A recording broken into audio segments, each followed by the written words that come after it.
The Duke of Alverton had been in the house 11 minutes when he asked to be presented to the other daughter, and the drawing-room at Windleford Grange went so quiet that he could hear the clock in the hall. "The other, your Grace," said Sir Hilary Bray. "You have 2 daughters, I believe."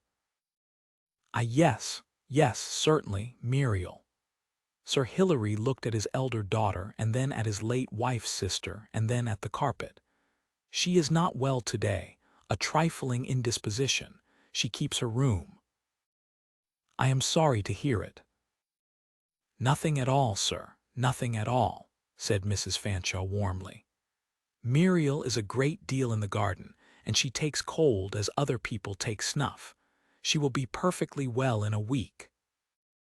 Everard set down his cup, and did not say what he was thinking, which was that he had arrived unannounced at 3 o'clock in the afternoon after 200 miles and 4 days on the road, and that a young woman who was too ill to come downstairs was generally too ill for a housemaid to have been sent scurrying up the back stairs the moment his card went in, and that he had heard the scurrying. "Then I shall hope for better news of her," he said, "for I am afraid, Sir Hilary, that she is my whole business here." Miss Isabel Bray, who had been arranged upon the sofa in the light from the long window with a piece of embroidery she was not doing, lifted her head. She was, Everard thought dispassionately, the handsomest woman he had seen in 3 years. Fair, tall, glossy as a chestnut, with a mouth like a painting and eyes of a startling pale blue, and she had been in that light since the moment his carriage came into the drive, because that was the window through which a carriage in the drive is first seen. "Muriel, your Grace," she said, "you are quizzing us." "I am not in the habit of it, madam." "But forgive me, you have never met my sister. Nobody has ever met my sister. She is 24, and she has been to precisely 2 assemblies and did not dance at either of them." Isabel laughed. It was a very pretty laugh. "What in the world can she be your business?" Everard reached inside his coat and brought out 3 folded pamphlets and laid them on the little table beside the tea things. "These," he said, "are the transactions of the Western Counties Agricultural Society for the last 3 years. I am a subscriber. I have 400 acres of orchard at Alverton, and I lost the better part of a third of it to a canker 11 years ago, and have thought about very little else since." He opened the first at a marked page.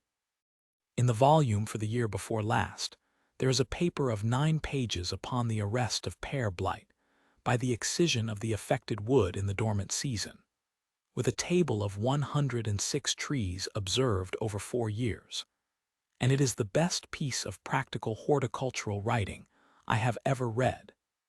And I say that as a man who has paid 200 guineas for advice that was not worth a shilling.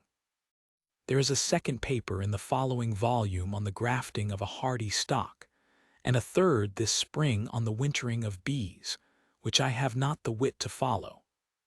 All 3 are signed M. Bray, of Windleford, in the county of Wessenden. Sir Hilary Bray had gone the color of putty.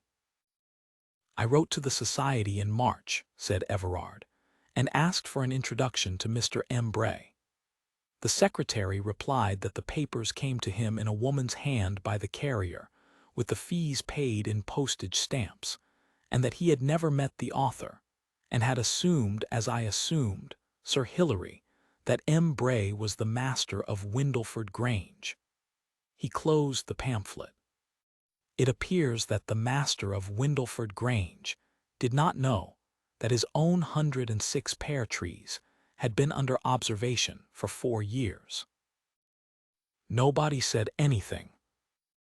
I asked my godmother for an introduction to this family in April," he said, "and she has been at some pains to arrange it, and I have written twice, and both letters were answered by Mrs. Fanshawe, very obligingly, and neither answer mentioned a second daughter." He picked up his cup again. "Well, here I am, at some inconvenience. I should like to meet the person who wrote those papers, and I am content to wait until she is well. And I shall take a room at the inn at Windleford Parva rather than incommode you." "You will do nothing of the kind," said Mrs. Fanshawe faintly. "The blue rooms are made ready, Hilary." "Yes," said Sir Hilary. "Yes, of course they are." Isabeau Bray had not moved at all.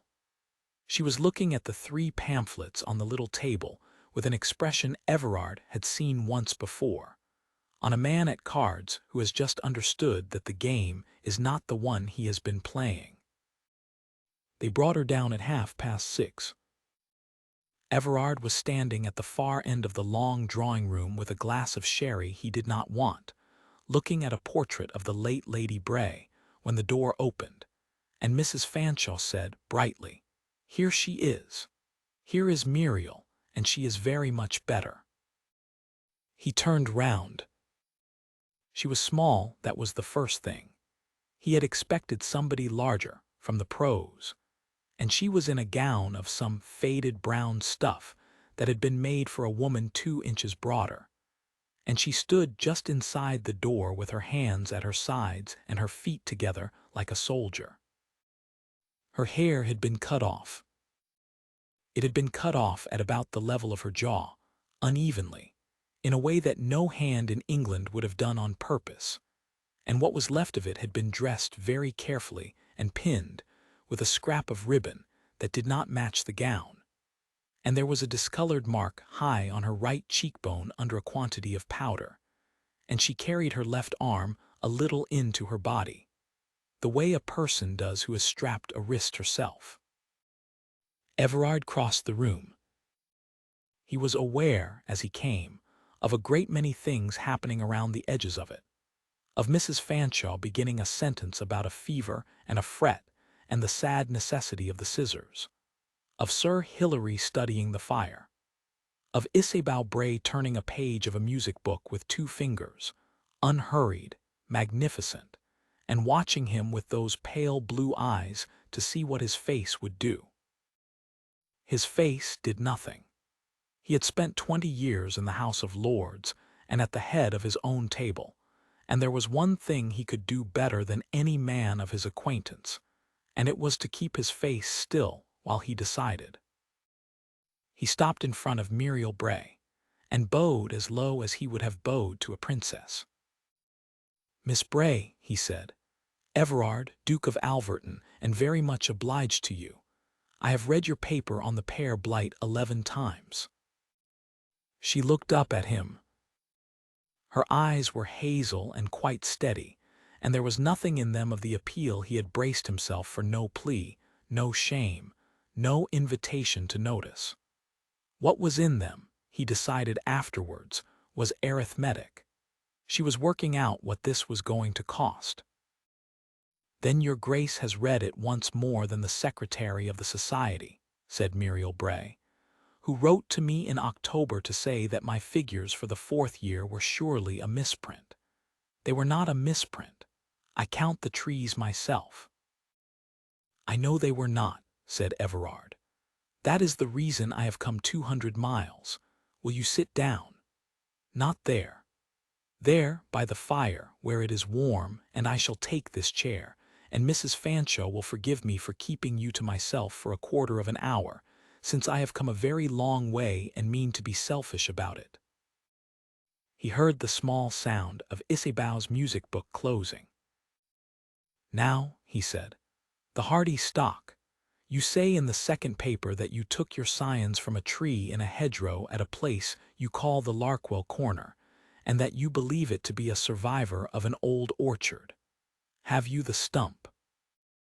"I have 11 of them, sir," said Muriel Bray, "and the pigs have had the rest, and I have been trying for 2 years to get somebody with money to care about it, because, when that hedge is grubbed, the last of that stock in England goes with it, and Mr. Cartwright, who farms it, has been paid twice for the grubbing already, and I have twice given him 7 shillings out of my own money to leave it standing another year, and I have not got 7 shillings this year." "You have now," said the Duke of Alverton. There was a small choked noise from the sofa. "Your Grace is very good," said Muriel, "but I am not asking." "You are not asking. I am buying." He leaned forward. "Miss Bray, I have 400 acres and a canker and a great deal of money, and I have been advised for 11 years by men who have never counted a tree in their lives. You have counted 106 for 4 years in a garden with no money at all. I shall pay Mr. Cartwright what he wants for that hedge tomorrow morning, and have every one of your 11 stumps dug and carried to Alverton at my own charge. And I should like your permission to have the stock named for you in the catalogue. And I should like to be told, plainly, what else you require, because I have never yet met a person doing serious work who did not require something, and had not been taught by somebody not to say so." For the first time, the steadiness in her face wavered. "A pair of grafting knives," said Muriel Bray, very low, "and a subscription to the transactions, because I read them at the vicarage a quarter behind everybody else." And she stopped, and her chin went up, and she said it anyway, "and a lock on the door of the potting shed, Your Grace, where I keep my notebooks. That is what I require. There are 4 years of tables in that shed, and they are not copied anywhere. And last winter a quantity of my papers were used to light fires, and I was told it was an accident." Behind Everard in the beautiful room in the warm firelight, with a father studying the coals and an aunt talking of fevers, Isabel Bray laughed. A small, light, comfortable laugh, exactly like the first one. "Oh, Muriel," she said, "the potting shed. His Grace has come 200 miles and you talk to him about a potting shed. You must forgive her, sir. She has no notion how to be in company, and she says such extraordinary things that people take her quite seriously." "I do take her quite seriously," said the Duke of Alverton, without turning his head. "It is the one accomplishment I have." He stayed 3 days, and learned the shape of that house, the way a man learns a room in the dark, by barking his shins on it. He learned it from the servants first, because servants are the only honest historians in England. He learned that Miss Muriel had been her mother's own, and that the late Lady Bray had died when Muriel was 11 and Isabel 14, and that Sir Hilary had never afterwards been able to look at his younger daughter without going out of the room. He learned that Muriel had had the schoolroom, and then the little room at the head of the back stair, and then, at 19, her choice, sir, she asked for it herself, a room over the dairy, which was cold and smelled of scald milk, and was as far from her sister's as the house allowed. He learned that there was a quantity of money in the family, and that it was Isabel's, that the late Lady Bray's fortune had been settled on the elder daughter by a will drawn in the year of Muriel's birth and never altered, and that Muriel had £80 a year and a great many hens.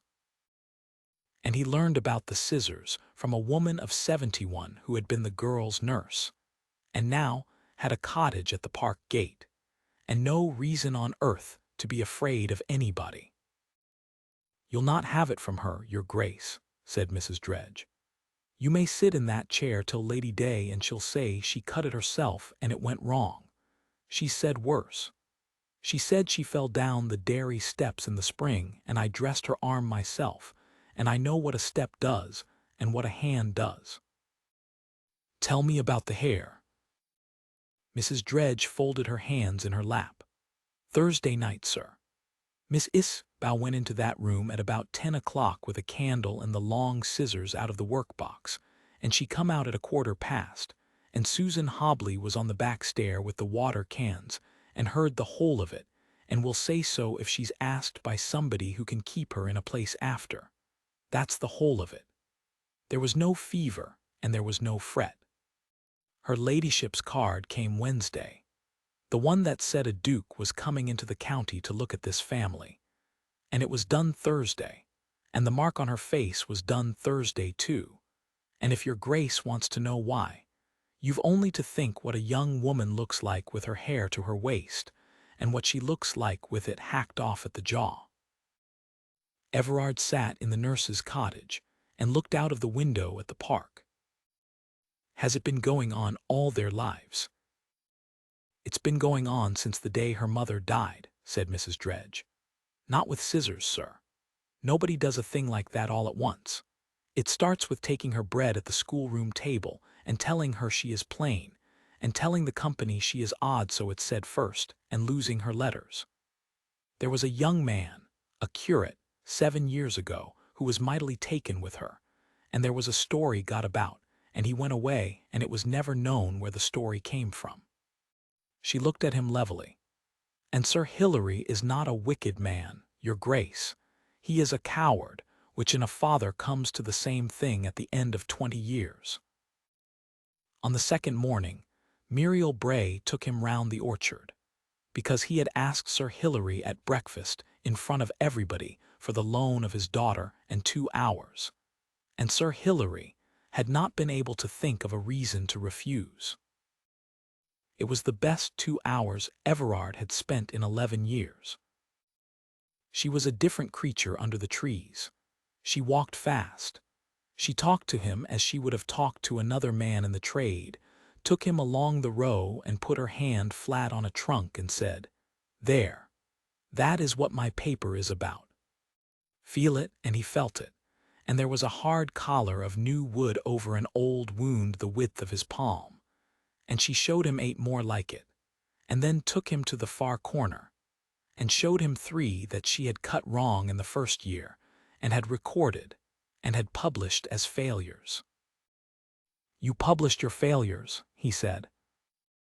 "There is no use in the other kind," said Muriel Bray. "Anybody may grow one good tree by accident." She had brought a notebook out with her under her arm, and did not put it down once in 2 hours, not even to climb a stile, and Everard, walking behind her, thought about a shed with no lock and a fire lit with 4 years of tables, and had to look at the sky for a moment. "Miss Bray, may I ask you a discourteous question?" "You may ask it, I may not answer." "Why have you never left?" She was silent for some yards. "Because I have £80 a year, sir, and it is paid to me quarterly by my father's steward, who is a good man and who has twice told me that if I went to live elsewhere, he did not think the payments would go on being made, and could not promise otherwise, and because £80 is a lodging and coals and nothing else, and no orchard, and because the 106 trees are here." She stopped by a gate and looked out over the ha-ha. "And because for a long while I believed that if I was useful enough and quiet enough and troublesome to nobody at all, it would one day stop. I stopped believing that on Thursday night. So I am now waiting, which is a different thing, and I find it much less tiring." "Waiting for what?" "For something to change," said Muriel Bray, "which is not a plan, and I know it is not, and I have not got a better one." Everard put his hands on the top bar of the gate. "I could give you one," he said. "Do not, your grace." She said it quickly and kindly, and it stopped him dead. "Not on the second morning. You are angry. Angry men make offers on second mornings and go home and think better of them on the 8th, and I would rather have the 11 stumps and the grafting knives, which are real, than an offer you would have to take back." "You have a very poor opinion of dukes." "I have never met one before," said Muriel, "and I have a very poor opinion of everybody, and it has been arrived at honestly." Then, unexpectedly, she smiled the first time, and it changed her entire face and said, "But you have read my paper 11 times, sir, and nobody else on this earth has read it once, and I shall be grateful for that until I die whatever else happens. Now come and look at the bees, and do not stand in front of the entrance." It went wrong on the 3rd evening, and it went wrong very cleverly, and it was 3 days before he understood that he had been managed by a woman of 27, with the coolest head he had ever come up against. There were people to dinner: the vicar and his wife, two neighboring families, a widow, and Isabel in white muslin with pearls in her fair hair, playing the harp at the end of the room quite beautifully. Muriel was not there. Muriel, he was told, had a headache. And at some point between the removal of the cloth and the coffee, in the small drift of conversation at his elbow, the widow's daughter said to Mrs. Fanshawe, in a voice pitched exactly so that he must hear it and could not answer it, "And is it settled about Miss Muriel and the groom?" Mamma had it from Mrs. Cartwright, who had it from the servants' hall, and one does not like to speak of it, but there was a great deal about the stables at Christmas, and Isabel was quite distracted about it. Poor thing, she has covered for her sister for years. He did not turn his head. He heard Mrs. Fanshawe say, "Oh, hush, my dear," in the tone of a woman confirming everything.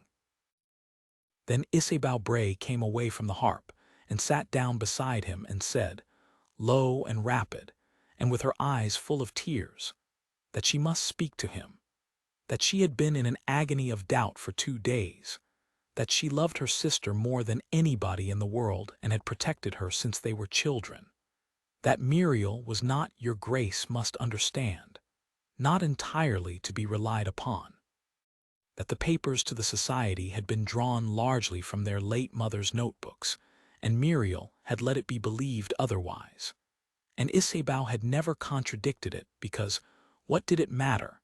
It made the poor girl happy. That the hair had been cut in a fit of temper by Muriel herself, that she had done such things before, and that the mark on her face had been got by falling against the dairy door. And that she said all this only, because a great man had come into their house and might be imposed upon, and she could not bear it. She did it, Everard thought, extremely well. She put no single accusation in a form he could challenge. Every fact she gave him was a fact he could not check without asking a servant to contradict the daughter of the house, and every kindness she claimed was one that would make Muriel appear ungrateful if Muriel denied it. And she finished, as the coffee came in, with the only clever thing she said all evening. "You will not repeat any of it to her, sir. Promise me. She would never forgive me for telling you, and I have to live with her."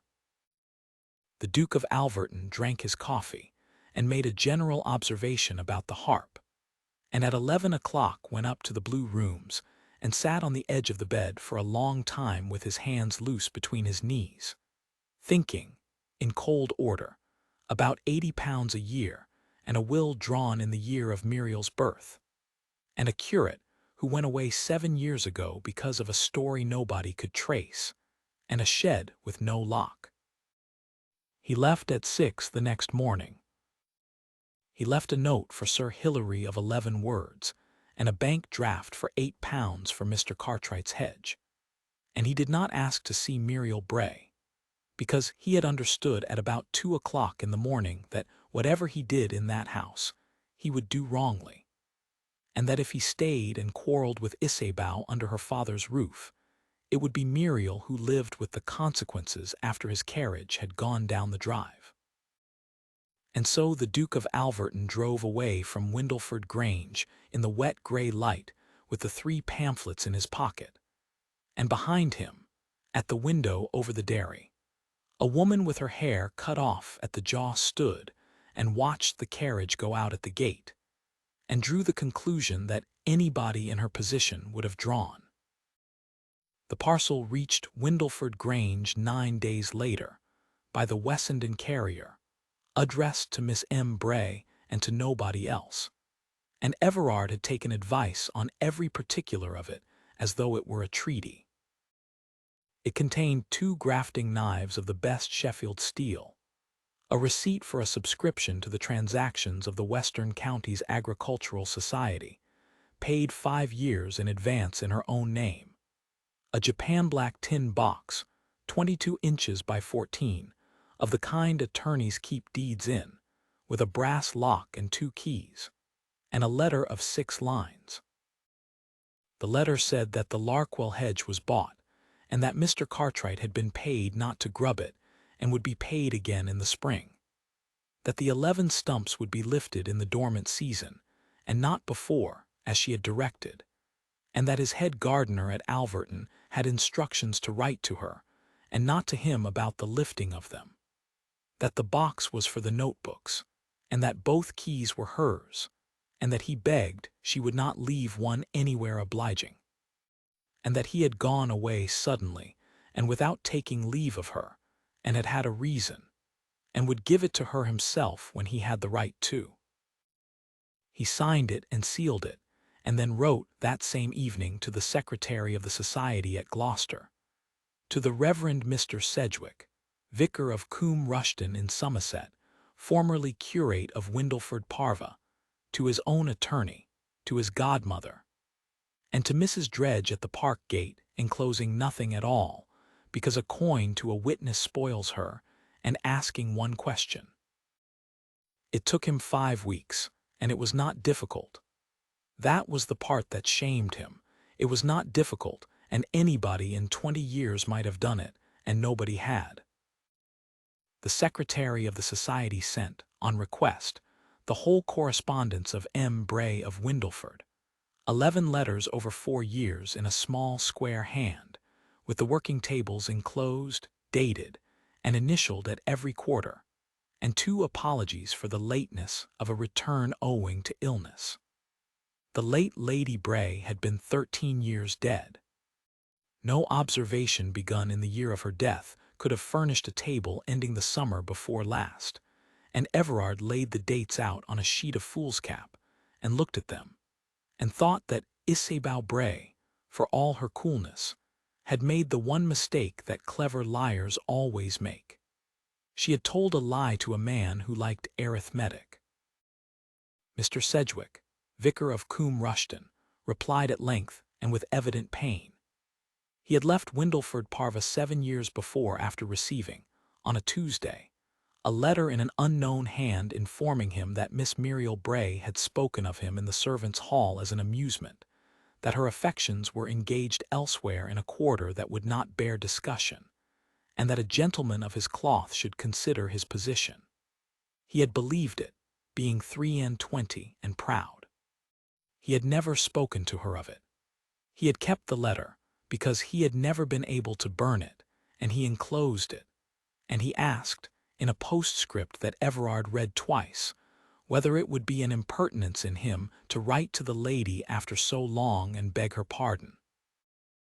Everard laid that letter beside a note of thanks in Isabel Bray's hand, which his godmother had procured from a mutual acquaintance in the ordinary way of correspondence.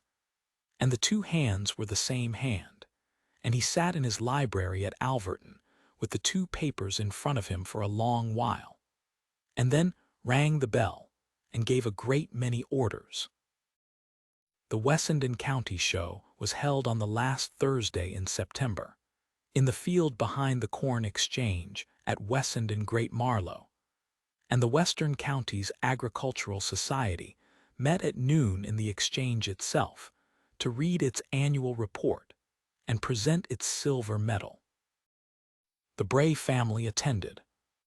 They attended because Lady Beatrix Sowerby, Everard's godmother, 78 years old, deaf as a post when it suited her, and the greatest power in that county for 40 years, had written to Sir Hilary Bray in August to say that she would be at the show, and would like both his daughters brought to her in her carriage at 11:30, and because a second letter had come by the same post to Miss Muriel Bray, in the same hand, containing a great deal of kindness, and a request that she would wear a certain gown which would arrive from Bath on the 20th, and would oblige an old woman by not arguing. Everard, waiting inside the exchange in the crowd behind the platform, saw them come in. Isabel came first, in blue, quite magnificent, and looked round the hall for him, and did not find him because he had taken care not to be findable.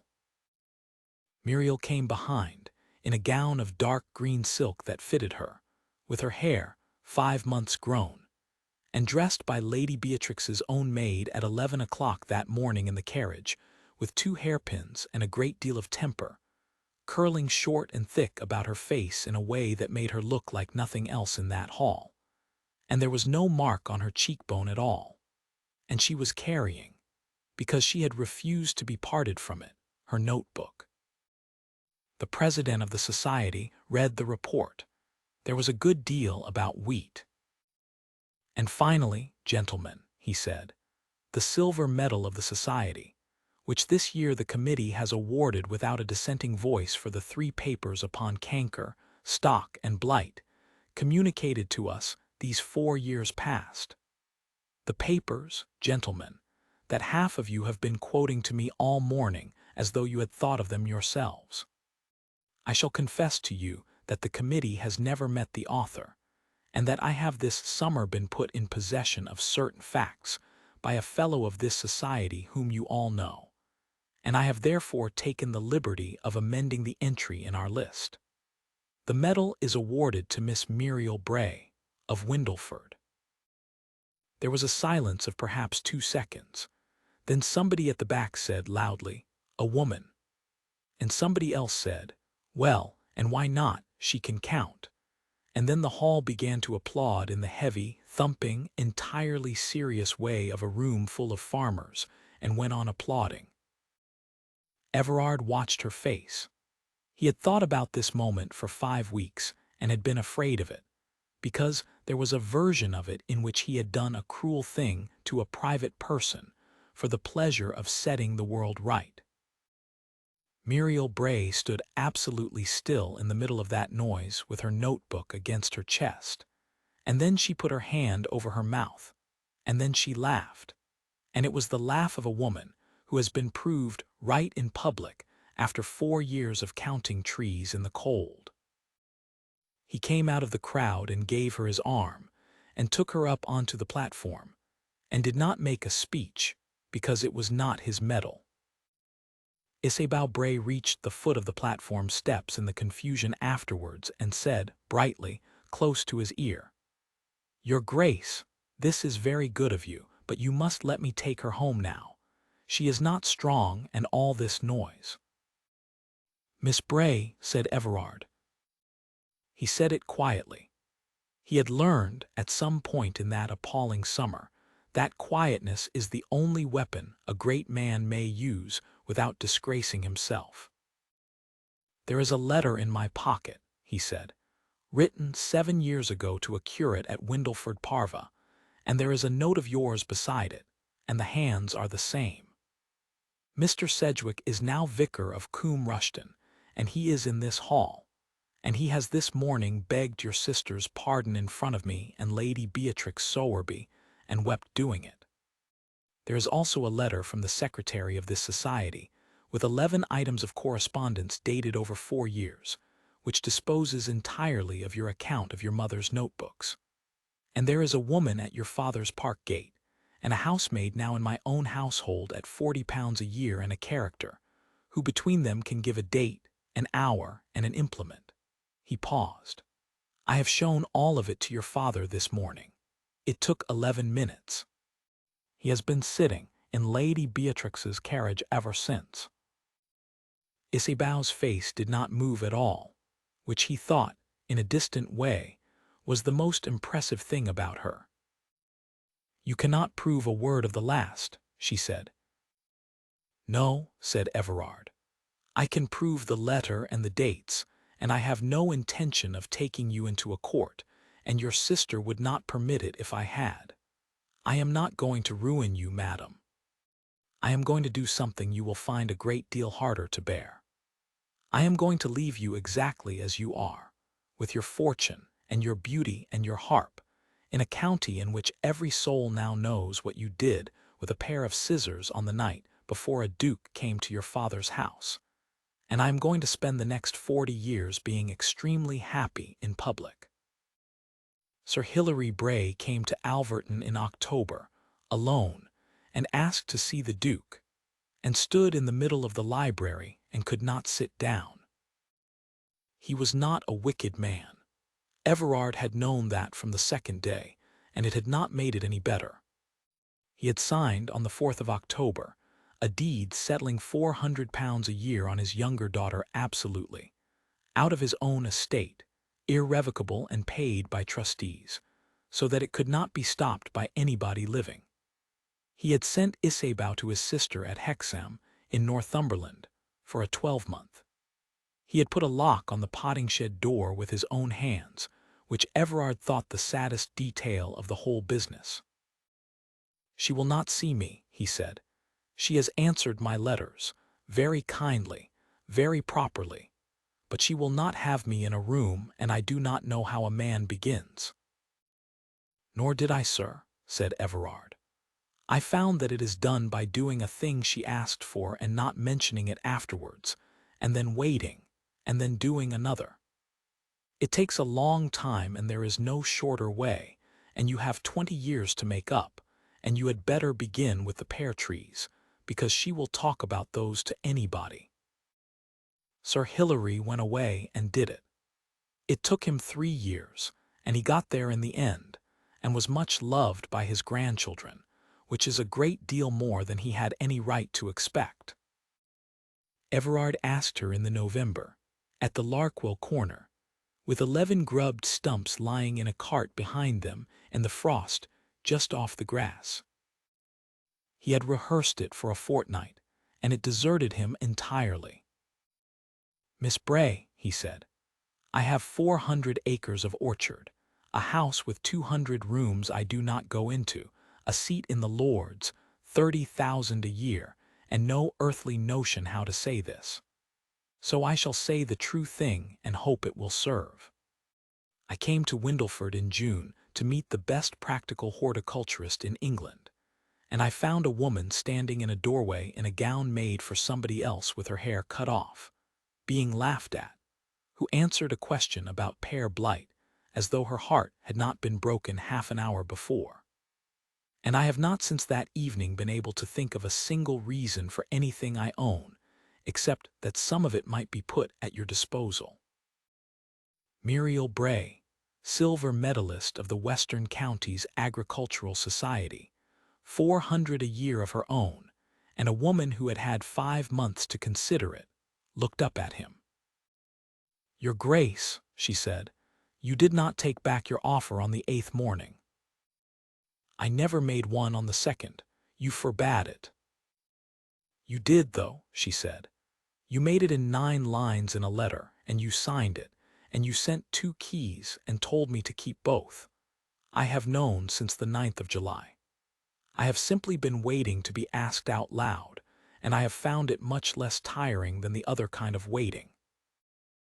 They were married at Windleford Parva in the spring by the Reverend Mr. Sedgwick, who had asked for the office as a penance, and was granted it as a kindness, and who got through the service creditably until the very end.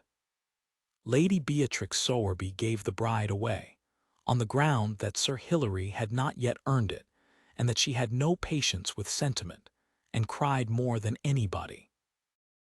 The hardy stock out of the Larkwell hedge went into the Alverton catalogue in its 2nd year under the name Bray's Winter Standard, which she had chosen herself after refusing 3 grander suggestions, and it is grown to this day in orchards from Kent to Herefordshire by people who have never heard of a duke. He built her a workroom on the south side of the kitchen garden, brick, glazed, 40 feet long, with a stove, a bench, a wall of shelves for the tin boxes, and a lock on the door and 2 keys, both hers. And on autumn evenings at Alverton, when the light went long and yellow down the rows, the Duke of Alverton might be found walking the 4th quarter of the orchard behind his wife with a lantern in one hand and her notebook in the other, holding it open at the right page while she counted, and saying the numbers back to her to be sure, and thinking, as he thought most days, for 41 years, and told her so often enough that she complained of it, that of all the things he had ever been given or bought or inherited, the only one he had ever earned was the right to stand there and hold the book.